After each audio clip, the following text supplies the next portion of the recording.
Hello, everyone, and welcome to Season 3, Episode 20 of the Big at the Back podcast. It's been a while. We took a bit of a Christmas hiatus, but we are back and brighter than ever.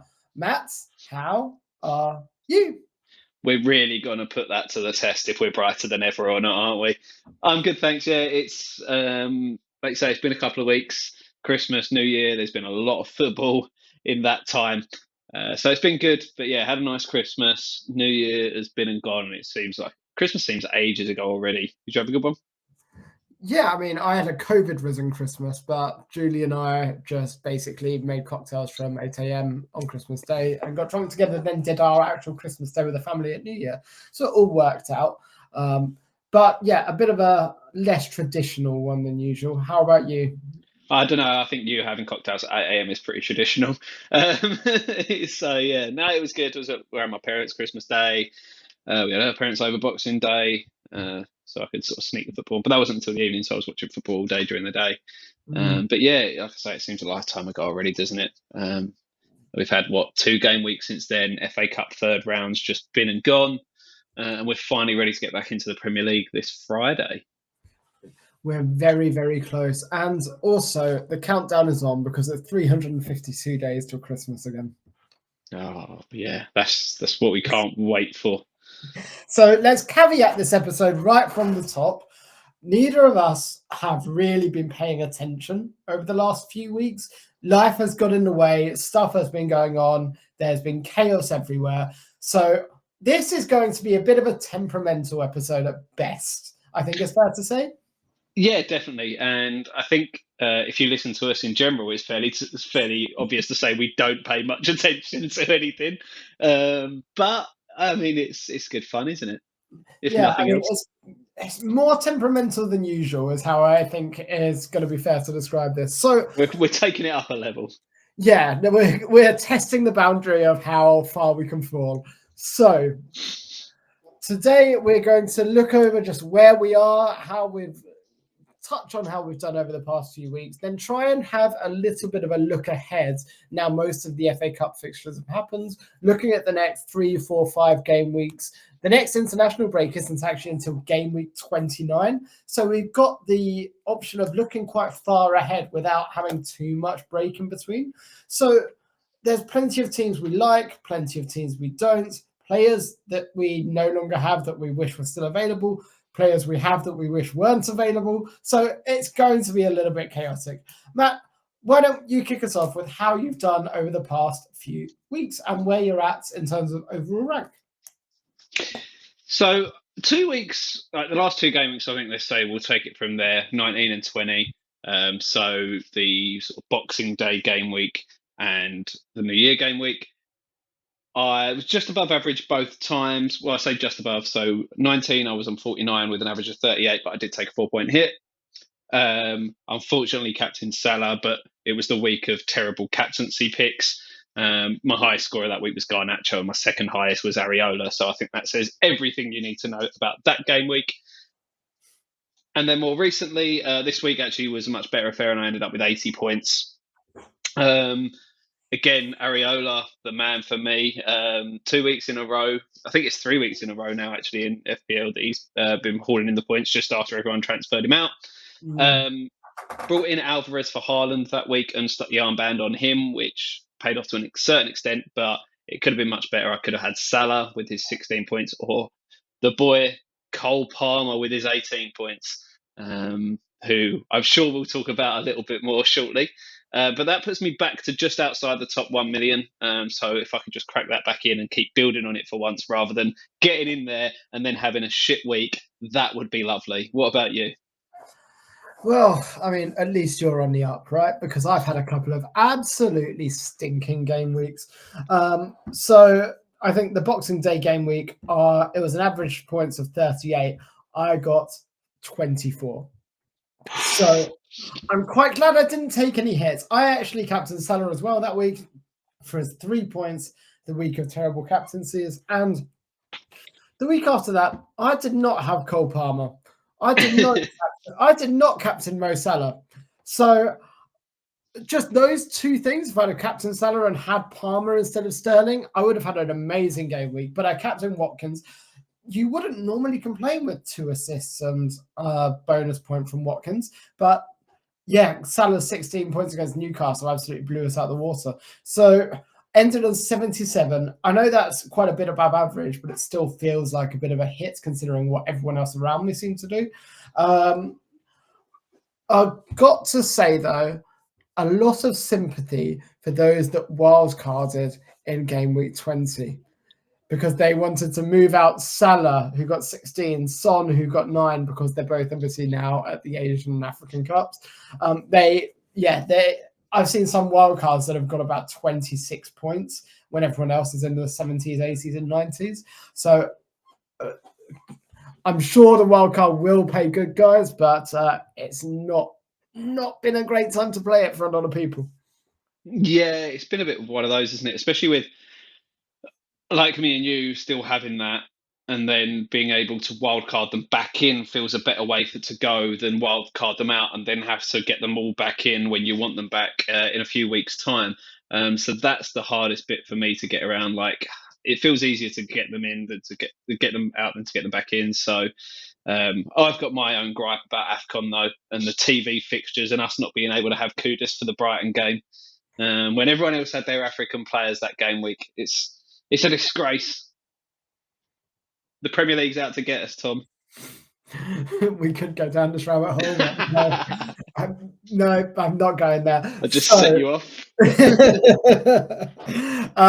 Why don't we kick off with looking ahead? Because we can look back all we want, but let's be honest, no one's listening for that at all, if they're listening at all, to be honest.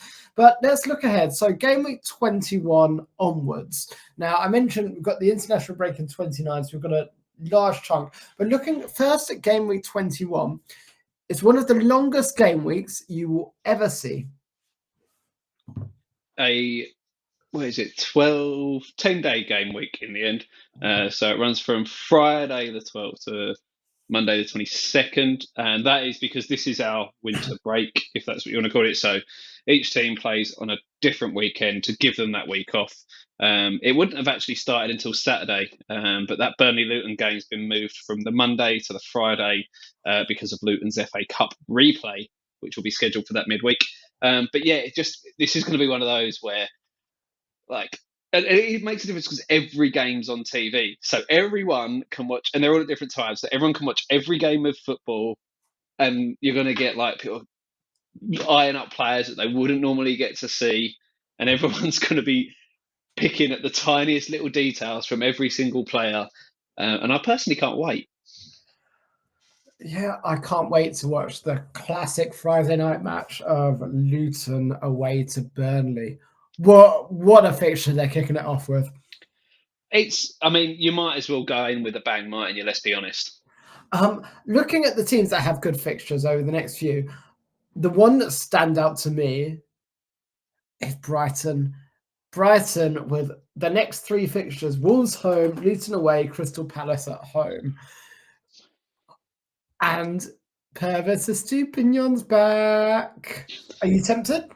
I'm very tempted. The obvious issue is Brighton's defensive woes.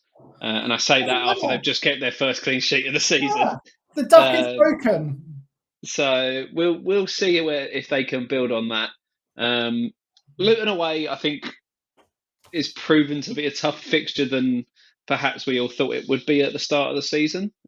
So maybe it's not the best fixture in the middle there, but if you wanted, like you say, in comparison to all the other sides coming up, they're the ones you want to be keeping an eye on. So Estupiñán back in the business, I feel like he's going to be a very popular transfer in this week. I am 99% sure I'm going to be bringing in Estupiñán. I've got money in the bank. I'm ready to do it. So yeah, I might even do it on stream. We'll see. You're going to cash in your money in the bank? I'm pretty certain I'm going to be cashing in the money in the bank for Estupiñán. Like Seth Rollins at WrestleMania 30. Oh, what 31, 31. 31 that was, yeah. Oh, what a night. The walkabout at Temple. We miss you so much. Those are the days. Those were indeed. So Brighton being the obvious one. The problem with Brighton is you can't really invest going forward. You never know who's going to start after Welbeck, João Pedro, and Ferguson in that striker spot. And on the wing, you're not going to go to Pascal Gross, are you? Let's be honest. And Mitoma's gone to the Asian Cup. Adinga's gone to the African Cup of Nations. So you just don't know where to go with Brighton outside of just a Stupinian. And he scores another screamer in the FA Cup, by the way. Did you see it? Yeah, what a goal that was. Not quite as good as Patrick Bamford's. Oh, that was sexy. That was a thing of beauty, wasn't it? So for Brighton, I'm thinking I'm going to be bringing in a Stupinian. I think that's a really obvious move, and it just feels really fun as well, doesn't it? Yeah, definitely. It's definitely the way to go if you're going for Brighton.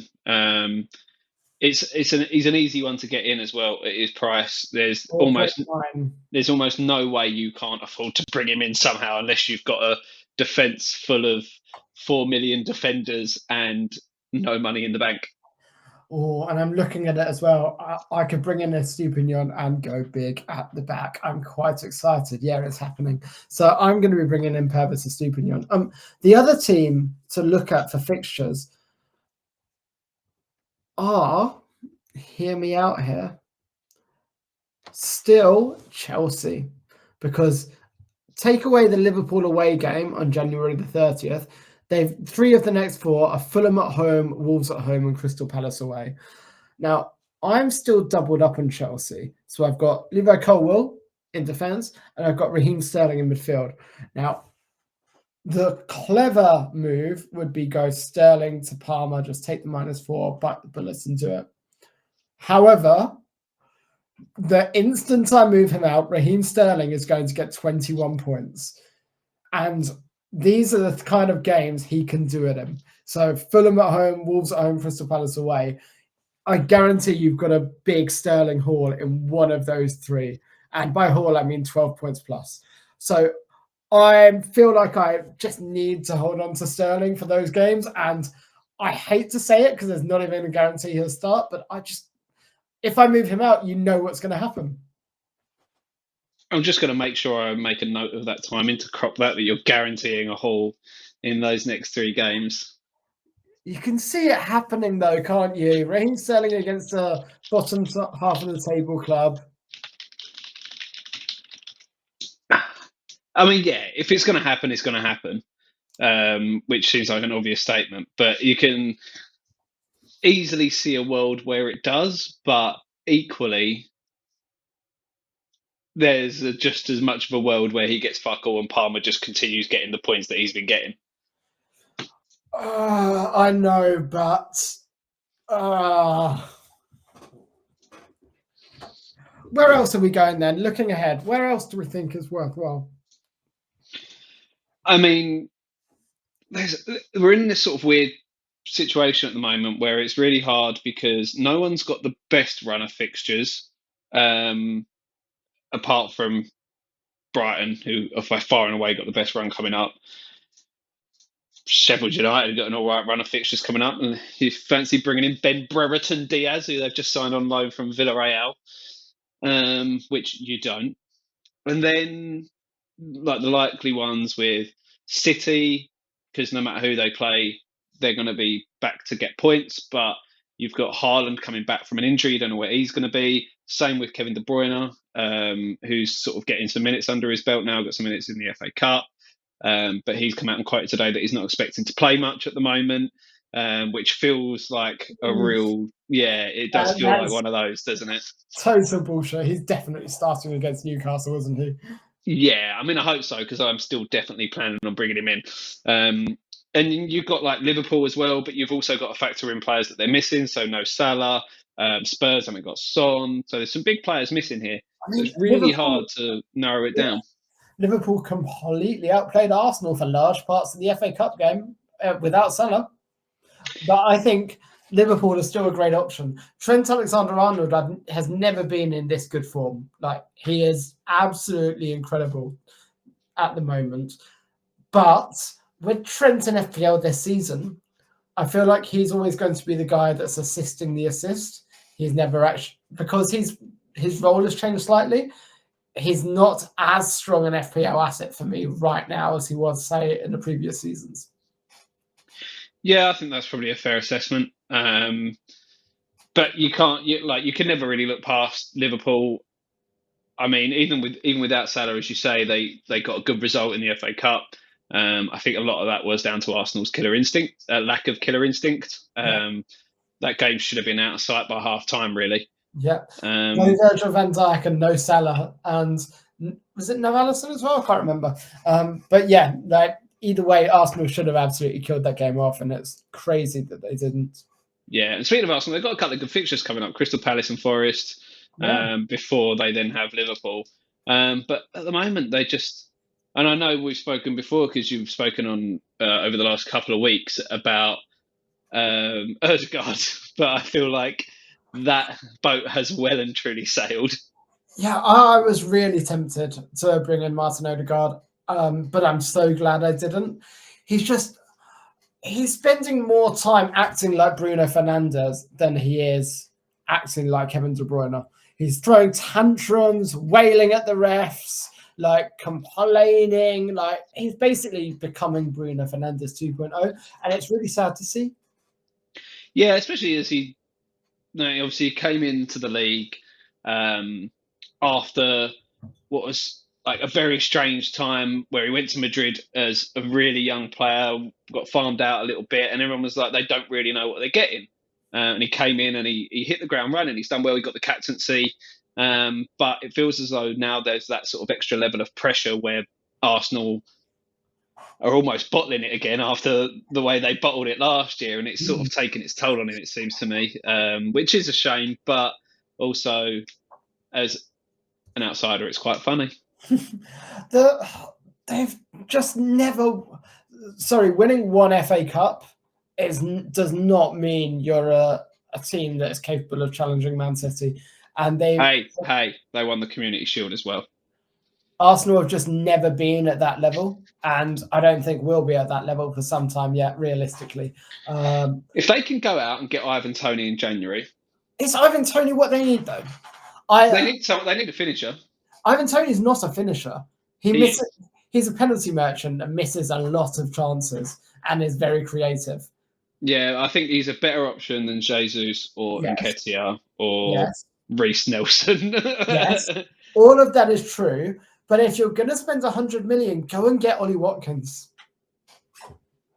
I don't think that's as available. Like Tony's there and ready. Like, and Brentford are pretty much facing the fact that they're gonna sell him. I think, whereas Villa are going to hold out for a lot more than Brentford will for Tony.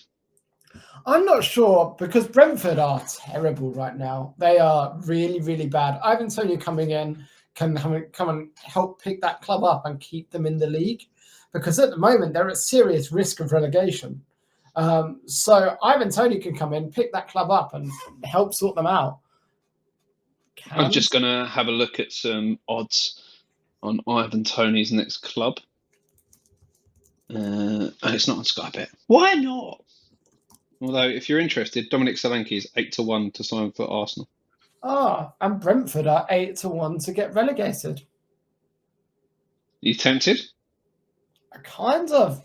I don't think so, actually, because Brentford always find a way to pick it up right near the end of the season. They always go through a stutter at the midpoint. But yeah, they're playing terribly at the moment. Everton still in there at 9-2, which is surprising to me. I'd have thought they were all right. But obviously the top 4 to get relegated are Sheffield United, Burnley, Luton and Forest. Forest, who I think will be all right now under Nuno, actually. That's really not a green on the fantasy football ticker. Like game week 22 Arsenal, Nottingham Forest away is a green fixture. That is not a green fixture. That is a really tough fixture now. My favourite thing about the current FDR is that Wolves' next 5 games are all grey. Yeah, Brighton away, Man U at home, Chelsea away, Brentford at home, Tottenham away. Like it's a bit of a weird run for Wolves without Hwang as well. Yeah, that's going to be difficult for them. He's a big miss, especially as he's been their sort of main price. But they've got Pedro Neto coming back, which is a big bonus for them as well. I loved having him for that sort of 4 or 5 week stretch when he had a return every single week. Are you tempted? No. If you've got Dom Solanke, is he a sell now? Next is Liverpool at home, then West Ham away, then Forest, and then Fulham, then Newcastle, then City. So it's a really tough run of fixtures coming up for Bournemouth. Yeah, it is, but I feel like he's almost a bit fixture-proof at the moment. I think Bournemouth have got the second longest current run of games scored in the Premier League. I think they're on 11 in a row that they've scored in. Can you name the team that are in first? Oh, goodness. I am going to say Brighton. No, they didn't score in the last one. Yeah, they drew it. No, can I get another go? Yeah, go on, I'll let you have another one.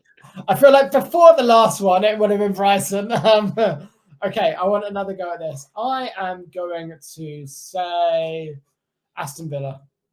Wrong. It's Spurs. They scored in their last 23 Premier League games. And yet, how can a team look so brilliant going forward and so bad defensively?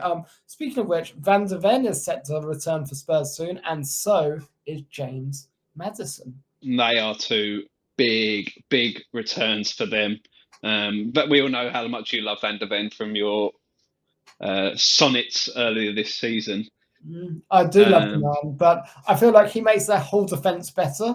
Yeah. So I've actually got Udogie at the moment, so there's no point moving. It would be a sideways move. Maddison, I'm very interested in as a Richarlison replacement in my midfield. Or you could just go to Cole Palmer. I mean, really?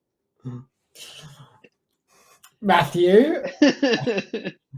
We are not having this discussion anymore. But when Maddison comes back, remember, he is a bonus point magnet. He gets loads of returns. He's amazing in that central role. I think he could be awesome. Speaking of Spurs, by the way, shall we talk about Timo Werner? Yeah, where did that come from? 2 goals and 1 assist in 14 games in the Bundesliga. He has not exactly been pulling up trees. I think, what's the over-under for goals for the rest of the season for Timo Werner? Is it like 2.5, do you think? I was going to say 3.5, so I think we're about there. Yeah, and I'll take the under. So 3.5. So if he gets 4 goals, no, that feels too much. I think 2.5. 2.5 is right. So if he gets 3 goals between now and the end of the season, it's probably a success. Yeah, probably. Based on what we know about Timo Werner. Oh, that is shocking, isn't it? Yeah. I know we've touched on them already. I want to come back to Liverpool. Alexis McAllister's back, which is brilliant for Liverpool in general. I have brought in, ahead of price rises, Diogo Jota. Now, I do it because I love the man, because he is an incredible finisher, like one of the best in the league by far, and he is going to be playing now that Salah isn't there. Now, he may start on the bench for some games, but it doesn't matter because when he comes on, he scores because he is just really, really good. After the Newcastle game, it's easy to write off Darwin considering the XG he got on, but a lot of it was thanks to some sensational goalkeeping from Dubravka. With another goalkeeper, I think he would have had quite a few goals in that match. I don't hate Darwin as a potential move either. If anyone wants to bring him in ahead of Bournemouth away, then Chelsea at home. Counterpoint, watching any game that Liverpool play would make me think Darwin is a bad move. Not the Newcastle one. I think that was just thanks to Dubravka's heroics. I mean, come on. Yes, Dubravka did well, but you've got to be finishing some of those chances. I totally agree. Especially the ones where he missed the target. You can't praise horrendous Dubravka for to me those. As a Liverpool fan watching him. But on FPL, I still think we're going to be creative. He's going to have a lot created for him. So I still which has happened already all season. His XG I think his XG for the season is like 7.0 or 8 point something. He's still averaging a return, goal or assist, like every 71 minutes or something, which is one of the best in the league. Like for people that have played 5 games or more. Are you Let's have a look. He is on 5 goals and 8 assists in 20 games. That's 20 games. How many minutes did he play in those games, and how many did he come on as a sub?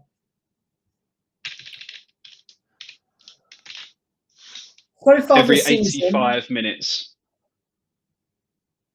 1.23 non-penalty goals or assists for every 90 minutes. So you're averaging a return a game, and he's not on penalties, essentially, from Darwin.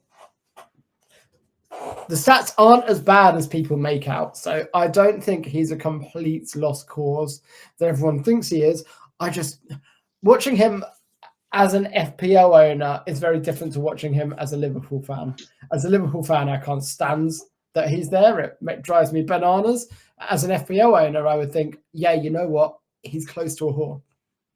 What I would say is his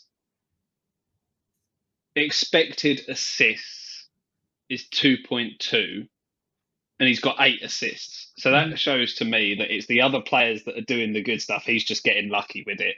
It's like all those years ago when you had Sterling, not Sterling, you had Sturridge, Suarez, and Jordan Henderson was just getting loads of assists because he just passed the ball to Suarez, who'd run round 5 players and finish it. Don't hate the player. That being said, I'm not moving on him myself. I know we're jumping around a bit here. What do you think of, now Jackson's gone off to AFCON, the Nkunku shout for Chelsea? I don't mind it. I think he's looked fairly decent since he's come into the side. And like you say, with Jackson out, you'd imagine he slots into that role quite naturally, which obviously is good news for Palmer owners as well in the next sort of month or so while he's away. So yeah, I think it's a solid enough move. The only problem is where you lose a player to bring him in. I think that's the tricky bit for me. I've got Cameron Archer up front that I can upgrade to Nkunku. I probably won't do it this week because I don't want to take a -8, but next week they've got Liverpool. So when they've got Wolves and Palace, then I'd be tempted. Yeah, I think that's sort of almost the ideal scenario, really. Give him another couple of games, especially since he hasn't played 90 minutes yet. So you want to just see how he holds up over those 2 games if he passes the eye test, and then you can move him in if you like it when he's got a couple of easier fixtures. Yeah, very much so. 2 easy fixtures coming up, or easy on paper, for West Ham. That being said, what's the status of Jarrod Bowen's injury? Any update? No, I think it's very much still too early to say. He took a heavy tackle late on in the FA Cup game. He was helped off.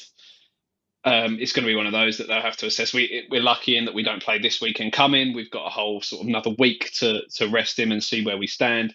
I'd like to think that he will be okay, but it is too early to say. Obviously, no Kudus as well because he's off at AFCON, and Paqueta also went off injured yesterday as well after him coming back into the side after picking up a knock against Arsenal. So obviously they're very worrying. So if you're looking at your any West Ham assets, unfortunately you haven't got the full time to wait and see because the deadline's Friday night. So I'd probably hold off unless there's certain news one way or the other on both of them. Yeah, it's a real shame because Bowen would have been a genuine captaincy option for this week.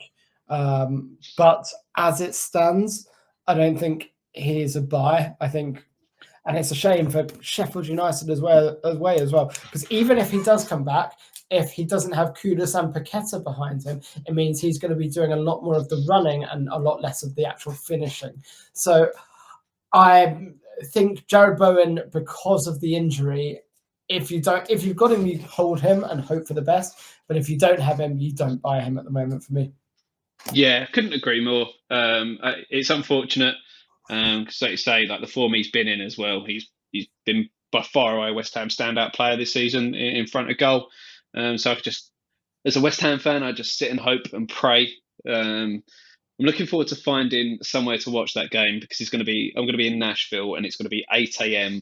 And it's the day I fly home as well. So I've got to go and find somewhere to watch it and then get to an airport not long afterwards.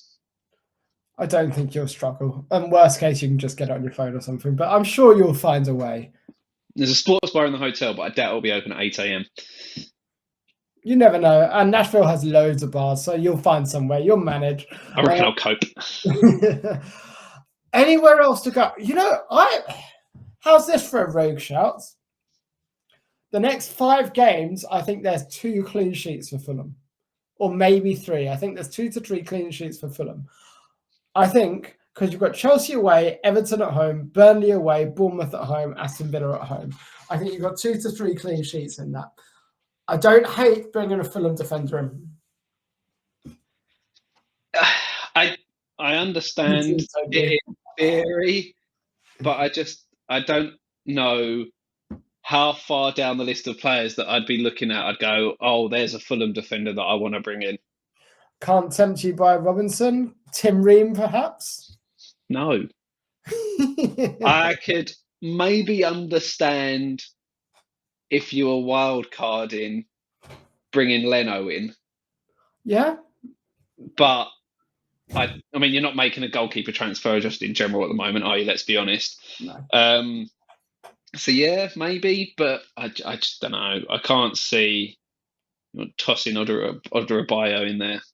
I can't see it happening.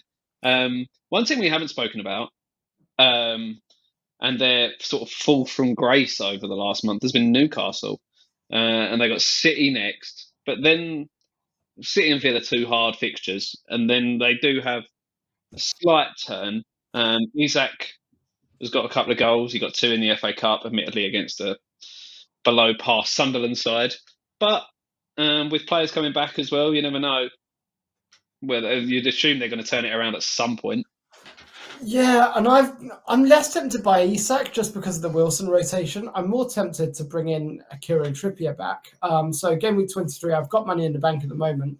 I will almost certainly be bringing Trippier back for then, because they've got Luton at home, Forest away, and Bournemouth at home. But yeah, they're full from grace. The team just look absolutely dead off their feet. Against Liverpool, we absolutely ripped them to shreds. And one team, despite playing the same month, Liverpool playing more games over the season, Eddie Howe hasn't really had the option of rotation because he's had so many injuries. So they just look completely cream crackered. Whereas Liverpool, despite a lot of their players playing a lot of minutes, looked up for it. Newcastle just didn't. I think the rest would have done Newcastle good. And I don't think the City game is going to be as bad as people think. I think they could put in a good performance there and maybe squeak a draw out of City. And then I think that I probably fancy them to get something at Villa as well. So don't write them off. But yeah, I don't think you'll go near them in FPL until game week 23. Yeah, I completely agree. Like you say, that if there's anyone that needs this winter break, it's them. I guess it's probably almost better as well that they're playing on the first weekend, because then by the time they get to Villa the week after, they'll have had that extra week. I feel, and then they can sort of hopefully go into that slightly easier run of fixtures with some fresher legs, some more players back from injury potentially as well. Maybe even with a Calvin Phillips in their squad.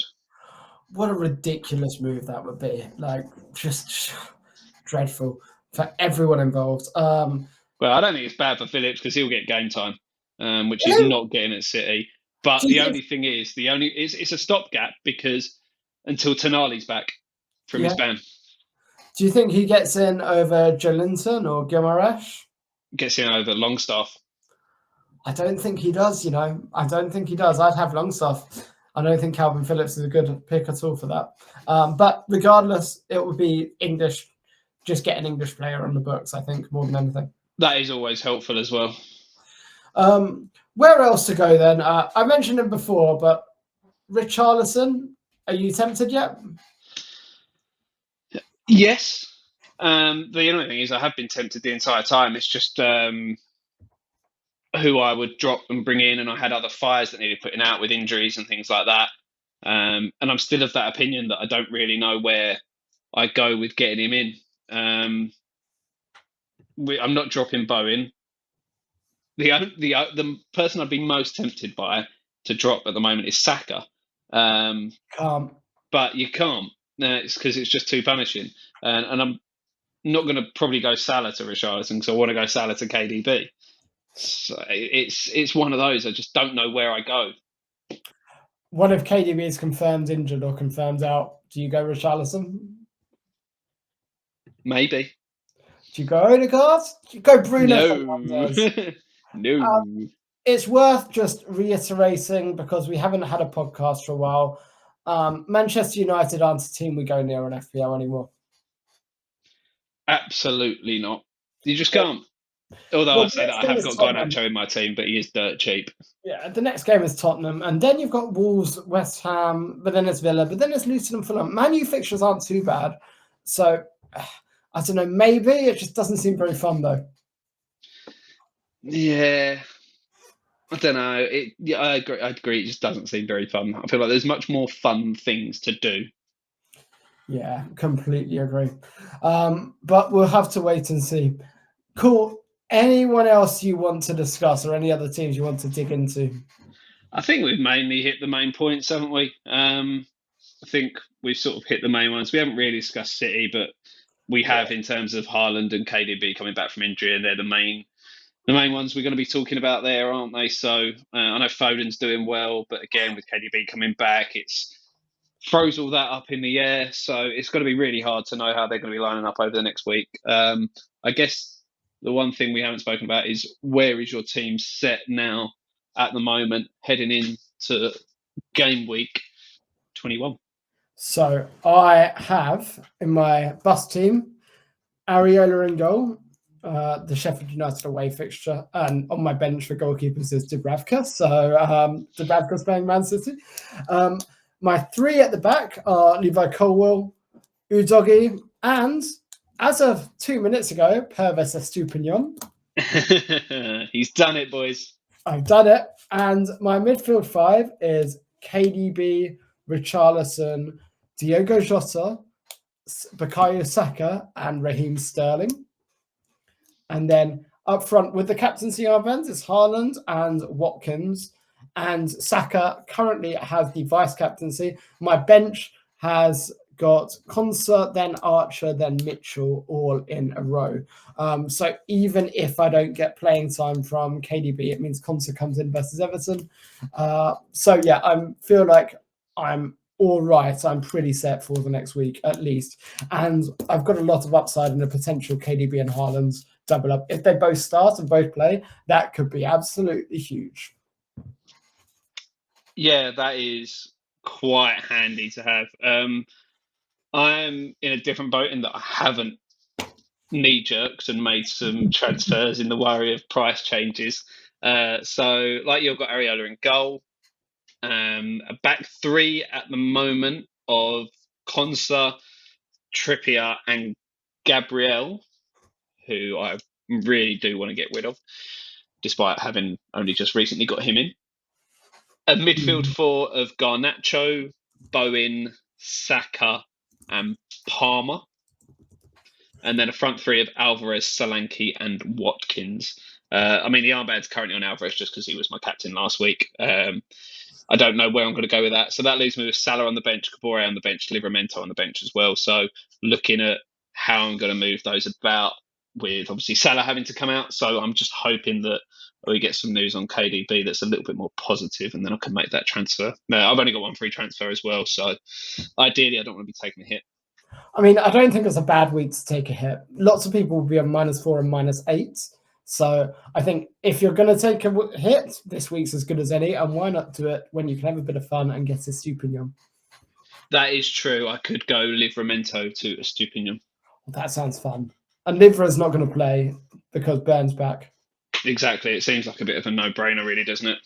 Imagine how fun that would be as well when we have a Estupinian and he scores 2 screamers and Brighton concede 5 goals and he still gets 3 bonus points. Can't wait. It's going to be amazing. Right, guys, that's it. We will possibly be back next week. You leave on the 15th, right? Yeah, so we might be able to squeeze something in.